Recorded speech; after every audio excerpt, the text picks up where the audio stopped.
أعوذ بالله من الشيطان الرجيم بسم الله الرحمن الرحيم وما يفعلوا من خير فلن يكفروه والله عليم بالمتقين صدق الله العظيم.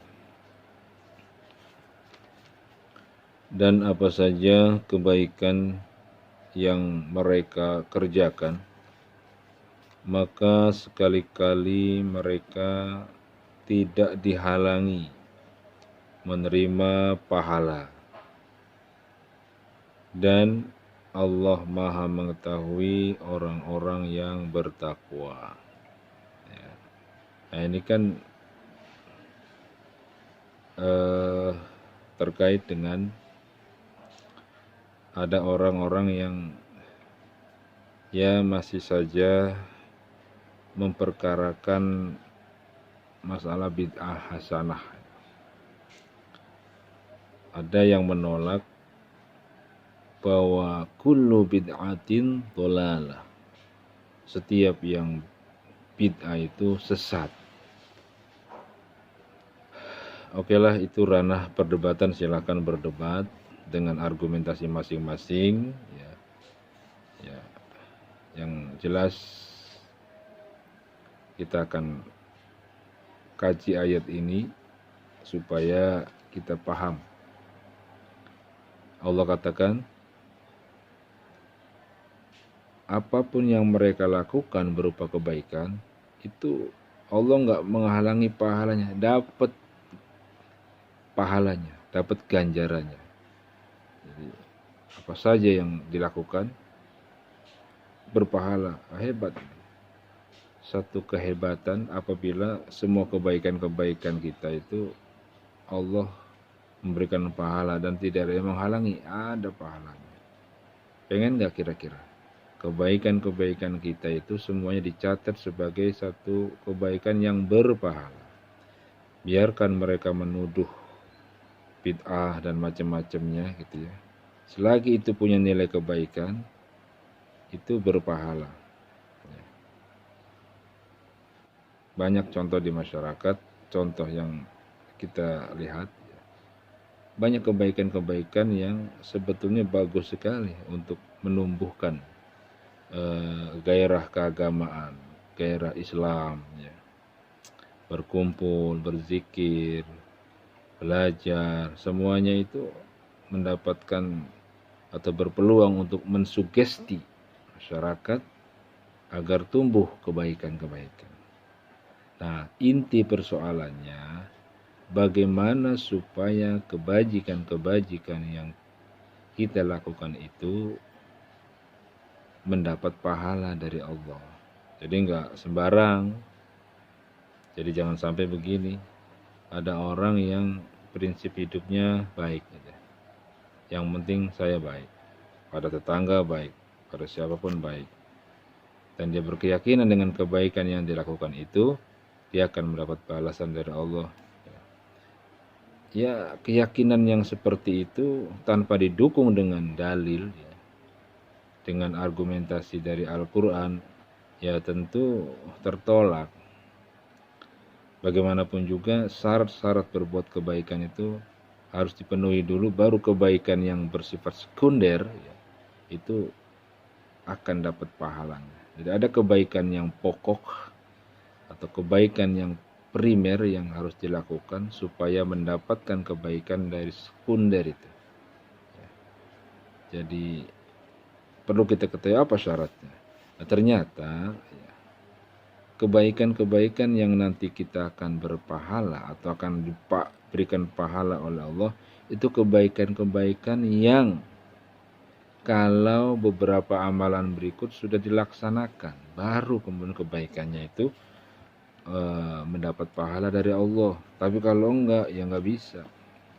Apa itu? Kita mundur di ayat sebelumnya. A'udzu billahi minasyaitonir rajim. Bismillahirrahmanirrahim. Laisu sawa'an ليسوا سواء من أهل الكتاب أمة قائمة يتلون آيات الله آناء الليل وهم يسجدون يؤمنون بالله واليوم الآخر ويأمرون بالمعروف وينهون عن المنكر ويسارعون في الkhairat wa ulaika minas salihin. Allah katakan ahli kitab itu enggak sama, mungkin sama-sama ahli fikihnya, sama-sama ahli tafsirnya, atau sama-sama ahli kitab kuningnya, tapi ada amalan yang membedakan, yang membuat satu berkualitas, satu tidak berkualitas. Satu dinilai oleh Allah sebagai ahli ilmu, ahli ibadah, yang satu nggak dicatat, hanya sekedar pengetahuan saja. Siapa mereka yang dianggap berbeda itu? Yaitu mereka yang pertama, ya, mereka yang qaimatun, lurus, hidupnya lurus karena Allah, bukan modus tapi lurus. Ada orang yang modus, ada orang yang lurus. Yang modus ini hanya taktik aja, cara saja supaya dianggap hebat. Itu modus itu. Misalkan begini, dalam satu seminar ternyata waktu masuk sholat, itu ada yang ngusulin, Pak usul, ini sudah waktu sholat, kita berhenti dulu. Padahal orang yang ngusul itu sebetulnya nggak begitu rajin sholat. Bahkan begitu sholat, waktu masuk sholat, ya tenang-tenang aja, nyantai-nyantai aja di luar forum. Tapi kenapa di forum itu dia mengatakan demikian? Karena itu modus saja dalam hatinya supaya dianggap dirinya menjadi orang yang memperhatikan soal waktu. Bisa aja begitu. Tapi kalau yang tulus, yang lurus, itu tentu punya sikap yang bijaksana. Dia tidak ingin amalannya diperlihatkan oleh manusia. Istiqomah.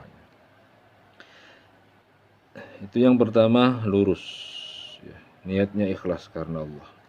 Yang kedua, yatluna ayatillah, yaitu orang-orang yang suka membaca ayat-ayat Allah. Ana al-lail, di malam hari.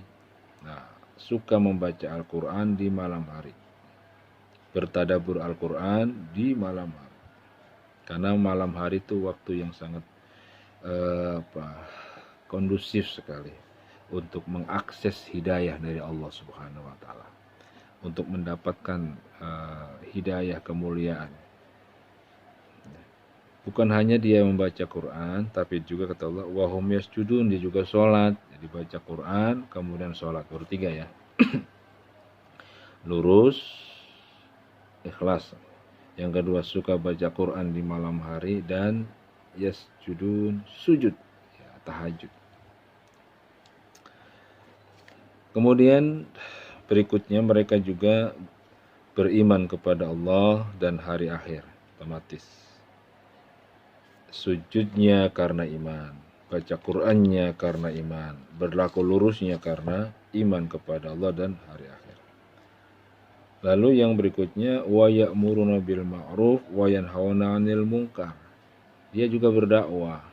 Berdakwah, 2 sayap dia kembangkan. Apa itu? Sayap amar ma'ruf nahi munkar. Sayap memerintah yang ma'ruf. Hal-hal yang ma'ruf dia perintahkan. Dia berjibaku dalam mengajak orang dalam kebaikan. Begitu juga dalam wa yanha 'anil munkar, mencegah kemungkaran. Dia kerjakan juga. Artinya apa? Mengajak kebaikan sekaligus dia mencegah kemungkaran. Selama ini kan dakwah kita sepertinya lebih berat kepada amar ma'ruf. Nahi mungkarnya itu jarang yang berani.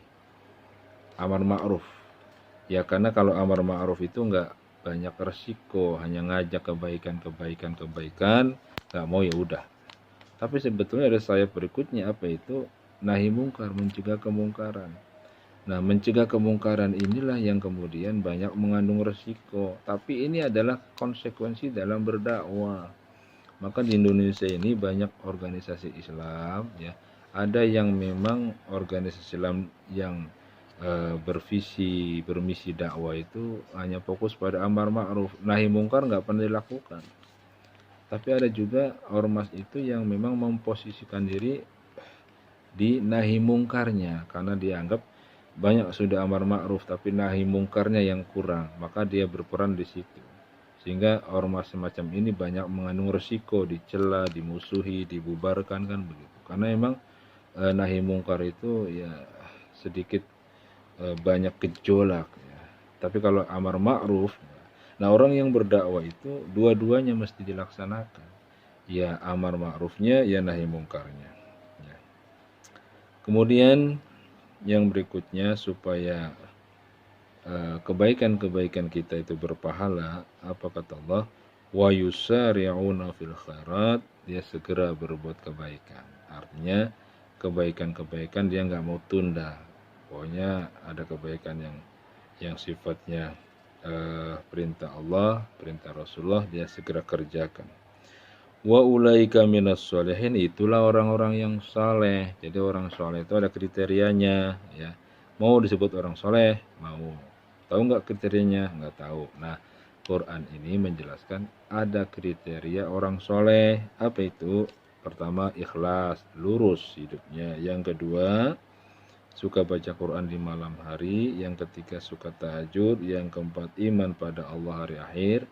Yang kelima, dakwah. Yang keenam, segera berbuat kebaikan. Nah, 6 kriteria orang yang soleh ini kalau dilaksanakan baru berdampak kepada amalan-amalan kebaikan apapun yang dia lakukan, ya.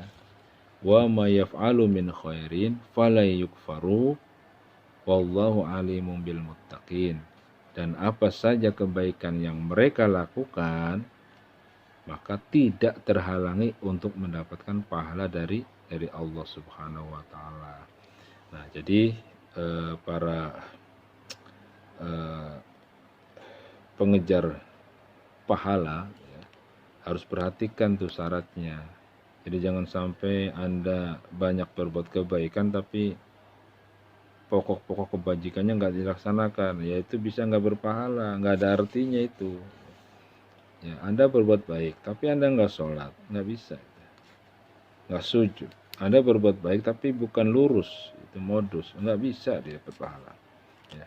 Anda berbuat kebaikan tapi nggak mau dakwah gitu. Ya. Oleh karena itu syarat daripada untuk mendapatkan pahala dari kebaikan-kebaikan yang kita lakukan sudah kita sebutkan di atas. Jadi jangan sampai kita takut, ya, dikatakan berbuat bid'ah ini dan itu, sepanjang kebaikan yang Anda lakukan itu didasari oleh kebaikan-kebaikan yang sudah disebutkan tadi, ya, kebaikan pokok yang sudah dilakukan, itu insya Allah Allah yang berikan pahalanya. Ya.